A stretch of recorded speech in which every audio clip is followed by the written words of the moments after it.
सब आईएएस ही बन रहा है, विधायक कोई बनने को तैयार नहीं, सांसद भी बनना है और फिर बुआ जी का मकान कब्जा करना है। वही जो तुम्हें विचार दे रहा है उसको तुम पलट कर क्यों नहीं दे रहे हो वापस? तुम उसके प्रभाव में आ जाओ। 15 साल के बाद आपके जीवन में, हमारे जीवन में एक चीज शुरू होती है, उस चीज का नाम है चुनौती, चैलेंज। तभी तो रश्मि रथ में एक स्टैंजा है पूरा, आप सबको वो पढ़नी चाहिए। आप राजा बनना चाहते हैं, आप कुछ बड़ा करना चाहते हैं दुनिया में, तो रश्मि रथ की वो लाइनें इतनी कीमती हैं। वसुधा का नेता कौन हुआ?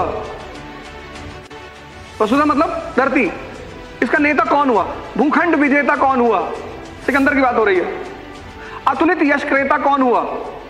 भगवान श्री कृष्ण। नवधर्म प्रणेता कौन हुआ? भगवान बुद्ध। अब सोचिए, कवि खुद सवाल कर रहा है, वसुधा का नेता कौन हुआ? Question mark. भूखंड विजेता कौन हुआ? Question mark. अतुलित यश क्रेता कौन हुआ? Question mark. नवधर्म प्रणेता? Question mark. कवि क्वेश्चन कर रहा है, जो आपका क्वेश्चन है उसको वो कर रहा है। जिसने ना कभी आराम किया, विघ्नों में रहकर काम किया। विघ्न मतलब चैलेंज, जिससे आप भाग रहे हो। क्यों रहे हो? क्योंकि आपने मन को अपने जीवन से बाहर, आप उसको साइडलाइन करते हो। इस देश में ध्यान वो लोग करते हैं ज्यादातर जो बीमार हैं। मैं बाबा रामदेव के यहाँ गया था, तो वहां ज्यादातर वो लोग हैं जिनको डायबिटीज है, शुगर है, बीपी है। ये रोगियों के लिए नहीं है, ये युवाओं के लिए है। जिसने ना कभी आराम किया, विघ्नों में रहकर काम किया। अब आपके जीवन में चुनौतियां आ रही हैं, आप गौर से देखो। 50% लोग जो यहां खड़े हैं मिडिल क्लास के होंगे। अगर बहनें हैं घर में तो उनका विवाह करना है, आपको नौकरी लेनी है। अब आप गौर करो, एक बहुत भयंकर चीज आपके जीवन में आनी शुरू हो चुकी है, चुनौती। जिसने ना कभी आराम किया, विघ्नों में रहकर काम किया। जीवन में विघ्न जब आते हैं, सोते से हमें जगाते हैं। कैसे? मन को मरोड़ते हैं पल पल। आप देखो कितने परेशान रहते होंगे, अनरस में रहते होंगे, मन नहीं लगता होगा, गुस्सा आता होगा, चिड़चिड़ापन पैदा हो रहा होगा। ये सब चीजें शुरू हो चुकी होंगी। अगर आप अपने जीवन को इंट्रोस्पेक्ट अभी करो, ये वही दौर है आपका, सब इससे गुजरते हैं। मन को मरोड़ते हैं पल पल। आप सोचो, जब आप 4-5 लोग रहते हो तो आप रिलैक्स रहते हो। जैसे आप अकेले होते होगे, आपको बेचैनी शुरू हो जाती होगी। ये चीज इस यहां जितने लोग खड़े उसमें से 80% को होता होगा, गारंटी। आपको बेचैनी, आप चाहते हो कि बाहर निकल जाए,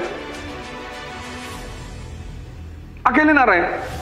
नींद रात में नहीं आएगी तो आप कहोगे कि रात भर मैं पढ़ता हूं। जब पलटते पलटते थक जाते होगे तब सुबह नींद आती होगी।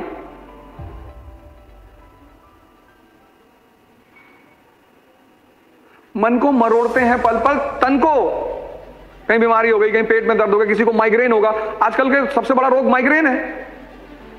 माइग्रेन इसीलिए कि सपने भी बड़े हैं और चुनौतियां भी बड़ी हैं, और दोनों में लड़ाई चल रही है। तो अंतिम तीसरी बात जो मैं आपसे कहने जा रहा हूं वो ये कि इस देश की सबसे बड़ी विधा है ध्यान। ध्यान मतलब ये नहीं कि आंख बंद करके 3 घंटे लेटे, उसको हरामखोरी है। ध्यान मतलब देखना, अपने आप को देखना। उसमें एक प्रक्रिया है। भारत में बड़े सारे सेंटर्स हैं, विपासना के सेंटर्स हैं। बुद्ध ने ये खोज की थी इस विधि की, विपासना की। विपासना का मतलब होता है अनपान सत्य, अपने आप सांसों को आते जाते हुए देखना। आप जब ट्रिक को लगाइएगा, अपनी सांसों को देखिएगा। आपका मन क्या है ये आपको नहीं पता, विचार कहां से आते हैं ये आपको नहीं पता, और विचार कौन से आएंगे ये भी आपको नहीं पता। मैं क्लास ले रहा था अर्ली इन द मॉर्निंग 8 बजे। एक लड़का आगे ही बैठा था और 700-800 की क्लास थी। तो कुछ देर बाद वो बाहर निकला, फिर आ गया। तो ऐसा होता रहता है, लड़के जाते रहते आते रहते, वो कोई दिक्कत नहीं है। फिर 15 मिनट बाद वो फिर बाहर निकल गया। तो मुझे लगा इसका शायद तबीयत खराब होगी, फिर आगे बैठा। फिर तीसरी बार जब वो उठा तो मैंने उसे रोका। मैंने कहा क्या हो रहा है? कह रहा सर मुझे बार बार लग रहा है कि भूकंप आ रहा है। ये तुम्हारा मन ही तो है, विचार फेंक देता। तुम बैठे हो और विचार कब फेंकेगा? जब पढ़ने बैठोगे तब तुम पूरे दिन घूमो, ये तुमसे कुछ नहीं कहेगा। जैसे तुमने किताब खोली, एक विचार फेंक देगा, सीतापुर वाली बुआ पापा से मकान में हिस्सा मांग रही है। आपने कभी गौर किया इन बातों पे? नहीं किया होगा। ये ध्यान है उस विचार को देखना कि मांगने दो हिस्सा, मुझे पढ़ना है, आईएएस बनना है, डॉक्टर बनना है, इंजीनियर बनना है, विधायक भी बनना है। सब आईएएस ही बन रहे हैं, विधायक कोई बनने को तैयार नहीं, सांसद भी बनना है, और फिर बुआ जी का मकान कब्जा करना है। वही जो तुम्हें विचार दे रहा है उसको तुम पलट कर क्यों नहीं दे रहे हो वापस? तुम उसके प्रभाव में आ जा रहे हो, एक्सेप्ट कर ले रहे हो, फिर वो तुम्हें अगले आधे घंटे नचा रहा है और तुम्हारा मन थक गया। मैं सब लोगों से हाथ जोड़कर अपील कर रहा हूं, जोड़ लिया, कि आप सभी लोग ध्यान से जुड़ें। ये जो मन का मरोड़ आपके अंदर चल रहा है ना, ये जो आप परेशान हैं, और जो मन परेशान होगा वो ही नशा करेगा।